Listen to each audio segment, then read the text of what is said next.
আমি যদি না চিনতাম তাহলে আমাকে বুঝাইতে পারতাম, আমি চিনি এদেরকে। সত্য এটাই, সুখ তো আল্লাহ পাইলে হবে।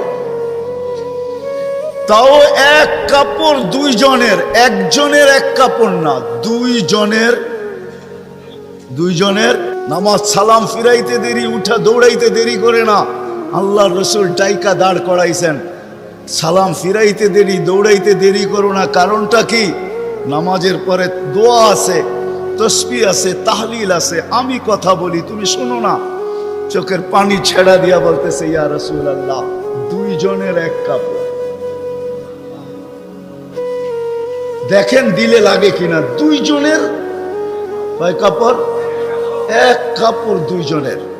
আপনি সালাম ফিরান, আমি ছুটা চলে যাই আউয়াল ওয়াক্তে নামাজ পড়ানোর জন্য, খুলা দেই। নামাজ পড়ে ওই ঘরের সুখ দেখাইতেছি, সুখ। স্ত্রী স্বামীর গাল ধরা চিমটি কেটে বলতেছে, আমি জান্নাতি। বলছে, তুমি কি করে জান্নাতি? বলছে, কেন? সবরের জীবন চলতেছে, সবরের বদলা জান্নাত। কোনদিন তোমার কাছে চাহিদা তো দূরের কথা, নিজের মনের কাছেও করি নাই। অভিযোগ তো তোমার কাছে দূরের কথা, অন্যের কাছে দূরের কথা, মনে মনেও কোনোদিন অভিযোগ করি নাই যে আরেকটা কাপড় আনে না কেন। সুখ এটার নাম। স্বামীর চেহারাটা একটু মলিন হয়ে গেছে, তো স্ত্রী আবার চিমটি কেটে বলতেছে, চেহারা মলিন কেন?